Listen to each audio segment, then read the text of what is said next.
only part of the problem. In many cases, there is no place to put the massive amounts of snow that covered runways and access roads. Newark International, JFK, and LaGuardia airports remain closed this evening. Newark Airport will reopen for departures at 6 a.m. tomorrow morning.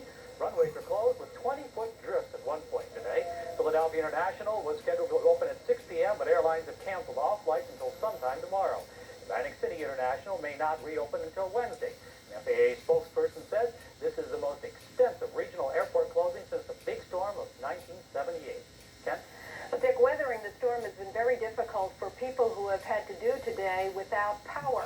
Fortunately, those power outages have been sporadic throughout New Jersey, and we're told that at this hour, most of the power has been restored for those people across most of the state. Jersey Central Power and Light reports about 100 homes are without power at this hour.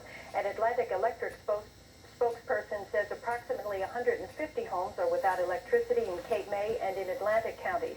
And Public Service Electric and Gas Company reports that all customers are back online. The company requests that customers without heat, cold... And here are some snow accumulations for you to ponder. The heaviest snowfall accumulations were recorded in Elizabeth with 32 inches. Morris County, Long Valley recorded 28 inches. Newark Airport checks in with 27.4 inches of snow.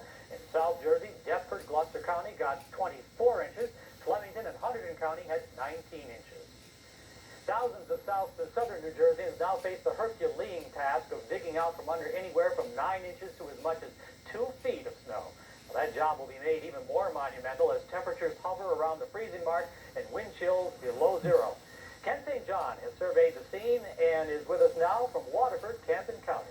That's right, Dick. You may or may not be able to see this, Dick, but I'll tell you, we're surrounded by 2 to 2.5 foot of snow here.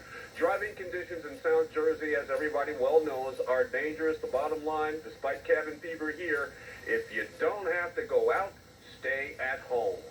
For the first time since the 1970s, residents along the Jersey Shore found themselves inundated with snow.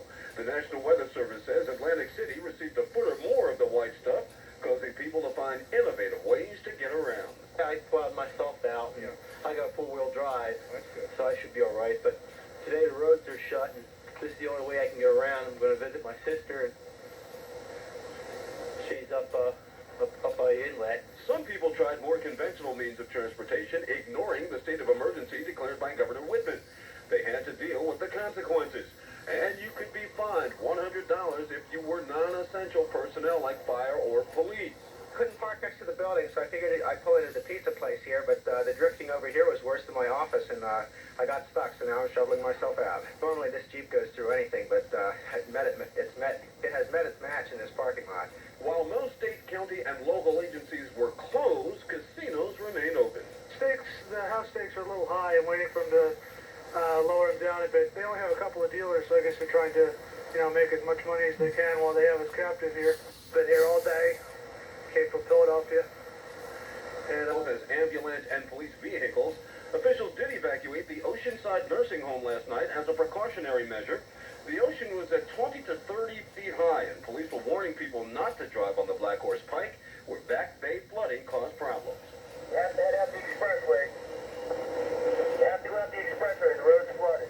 Black Horse Pike is closed, and most of the emergency vehicles are allowed through. We have other shifts coming on now. They're permitting some of them to come through, but most people are being advised to stay off the roads.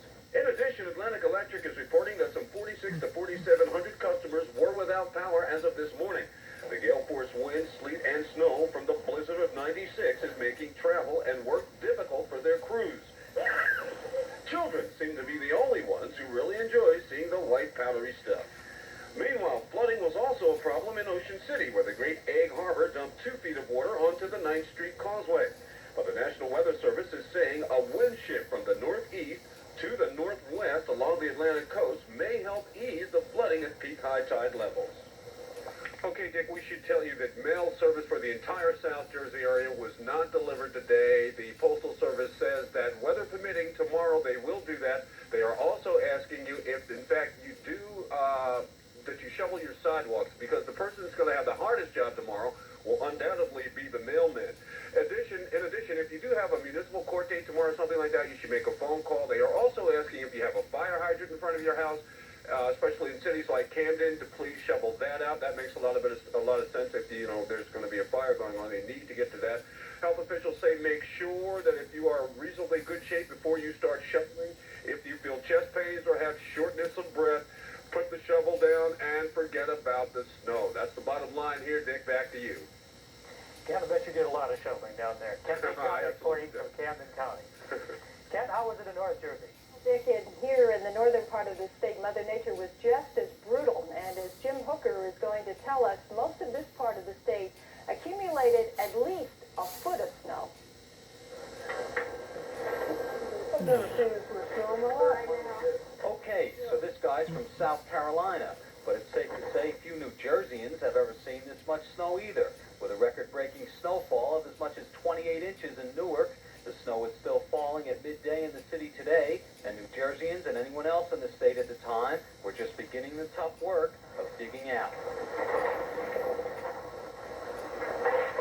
But there's still much work to be done, and that meant tough going for pedestrians and impassable roads for many motorists, including the driver of this car left abandoned in Newark, and still other drivers attempting to free themselves of sticky or slippery situations. The going was slow even for four-wheel drive vehicles and police cruisers. Plows did their best to push aside deep piles of snow blanketing the roads, but high winds left their mark, at times creating Arctic-like near whiteout conditions. Trains were delayed by heavy snows that left railroad tracks looking more like bobsled runs and making passage difficult even for huge, ice-covered locomotives. And as we told you earlier, the Newark airport shutdown has stranded hundreds of snowbound travelers.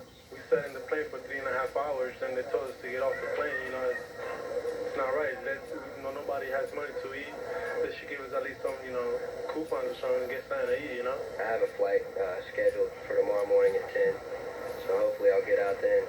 Back in the city, when plows weren't hemming in cars on roadways, a sea of drifting snow did the job. Even great office buildings like this one were left humbled and empty in the face of a storm that also left possible hazards in its wake, like this buried fire hydrant. This is the first time the snow shovel's ever been used to shovel snow. Well, my dad bought it to use it as dustpan in the barn. And shovels made for barns weren't the only things pressed into unusual service today. I could not take my car. I had to use my bike. Jim Hooker, NJN News. Well, just so you didn't think we left it out, snow didn't spare the central part of the state either. Trenton and other areas were also hard hit with heavy snows. Jerry Henry is standing by in Princeton with what's been happening in that area. Well, Dick, as you can see, I'm standing here in knee-deep snow at the governor's mansion here in Princeton, and it's a little bit of irony here because just a few minutes ago, a little bit after 5, if you look to the west, you could see one of the prettiest sunsets we've seen in a long time here in New Jersey, and I guess that was one of the first signs that the big storm that dropped all this fight stuff on us has gone away. Digging out proved fruitless early today as some of the state's 1,300 pieces of equipment plowed anyway. Residents in Trenton faced the same problem as they tried to find their way to their vehicles, and of course, for those looking for a quick buck, this is prime time. Do you like digging in the snow? Yeah, You're going to be digging for a while, it looks I like. just make money. Also a little funny. Oh, so you're making a little extra money today? Yeah. I see. Emergency crews were kept busy. Luckily, this man was just a bit tired from walking in the snow. What do you got, gentlemen? He said he's tired, so he laid down. But there were plenty of more serious calls to deal with for Trenton EMTs. What are you handling most? A lot of stuff, people going, chest pain, shortness of breath, out shoveling. And if you happen to operate one of the few food or convenience stores that open today, like this man, chances are you were kept quite busy. I have no bread at all, but mostly the phone all the time, the ring. One second, may I have you? I'm busy now. It's open today. Thank you. As you might imagine, it's going to take folks here and throughout the state quite a while to dig out from all this. I'm Jerry Henry reporting from Princeton. Back to you, Dick, in the studio. Thanks, Jerry. And NJN's coverage of Blizzard 96 will continue in just a moment. Stay with us. Operating. Our health and medical correspondent, Sarah Lee Kessler, has been monitoring that story for us throughout the day. She joins us now by phone with